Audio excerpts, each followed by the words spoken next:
अस्सलाम वालेकुम नाज़रीन, एक नई वीडियो में खुश आमदीद। आज की वीडियो में बहुत ही आसान और सादा सी पोटैटो स्नैक रेसिपी आपके साथ शेयर करने वाली हूँ। ये खाने में बहुत ही टेस्टी बनती है, ज़रूर ट्राई कीजिएगा। इसको बनाने के लिए सबसे पहले 3 अदद मीडियम साइज़ के आलू लिए हैं मैंने और सिंपल बॉयल करने के बाद हाथों की मदद से अच्छे तरीके से उनको मैश कर लिया। उसके बाद 1 अदद दरमियाने साइज़ के हम गाजर का इस्तेमाल करेंगे और गाजर को कर लेंगे कद्दूकश। और गाजर को कद्दूकश करने के बाद आलूओं के अंदर, बॉयल आलूओं के अंदर हम इसको ऐड कर देंगे। उसके बाद 1/4 कप के करीब हम जो चीज़ इसके अंदर ऐड करने वाले हैं वो है कॉर्नफ्लोर। 1/4 कप के करीब कॉर्नफ्लोर इसके अंदर ऐड करेंगे। कॉर्नफ्लोर ऐड करने का फ़ायदा ये होगा कि ये इसको बहुत ज़्यादा क्रिस्पी बना देगा और ये खाने में ज़्यादा टेस्टी आपको लगेंगे।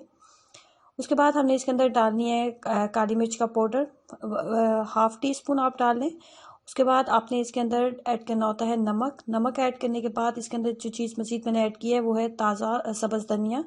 सब्ज़ धनिया लिए, तो सब्ज़ धनिया लेने के बाद आपने क्या करना है कि तमाम मिक्सचर को हाथों की मदद से अच्छे तरीके से मिक्सअप कर लेने के बाद इसको इस तरीके से आपने एक मुनासिब सी शेप दे लेनी है। इस तरह लंबाई के साइज़ में इसको शेप दे लें। एक मुनासिब सी शेप देने के बाद आपको चाहिए पाइपिंग बैग, लेकिन इस वक्त मेरे पास पाइपिंग बैग मौजूद नहीं था और मैंने इसको बनाना था। तो अगर आपके पास पाइपिंग बैग मौजूद नहीं है तो आप भी बिल्कुल इसी तरीके को, इसी मेथड को फॉलो कर सकते हो जिस मेथड से मैं आपको बता रही हूँ। कोई भी आम सा आप शार्पर लो, उसके अंदर आपने इस तरीके से इसको एक शेप दे लिया लंबाई के साइज़ में।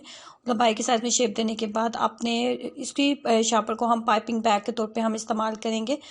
और इसको इस तरीके से आपने, जैसे कि वीडियो में नज़र आ रहा है, इस तरीके से आप भी इसको बना के आप जो है पाइपिंग बैग का इसी तरीके से आप काम ले सकते हैं। अब आगे से इसकी जो जैसे पाइपिंग बैग के आगे बनी होती है उसकी गुलाई के साइज़ में बिल्कुल इसको भी हम गुलाई के साइज़ में कट कर लेंगे।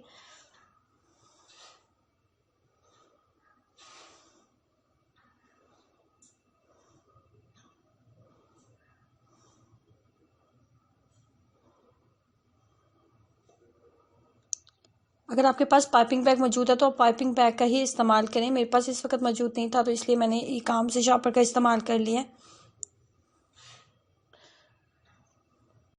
आप इसे कह सकते हैं इजी पोटैटो वेजिटेबल फ्रीटर्स का नाम दे सकते हैं, या फिर क्रिस्पी पोटैटो फ्रीटर्स भी कह सकते हैं। ये खाने में बहुत ही टेस्टी बनते हैं और बहुत ही आसान और सादा सी रेसिपी है। सो ट्राई कीजिएगा इसको एक दफ़ा। अगर आप कुछ है के साथ कुछ मज़ेदार खाने को दिल कर रहा है तो आप इसको एक दफ़ा ज़रूर बनाएं। ये एक ऐसी रेसिपी है, ना सिर्फ ईजी बन जाती है बल्कि खाने में बहुत ही टेस्टी बनती है। जैसे इसके ऊपर एक गोल्डन ब्राउन सा कलर आएगा तो हम इसको उतार लेंगे। बहुत ज़्यादा हाई फ्लेम के ऊपर इसको ना बनाएं, मीडियम फ्लेम के ऊपर ही हम इसको बनाएंगे। ये खाने में बहुत ही क्रिस्पी बनते हैं। सो ट्राई कीजिएगा, अपना एक्सपीरियंस मेरे साथ ज़रूर शेयर करें। वीडियो अच्छी लगी है तो लाइक करना और चैनल को सब्सक्राइब करना मत भूलें। अल्लाह हाफिज़।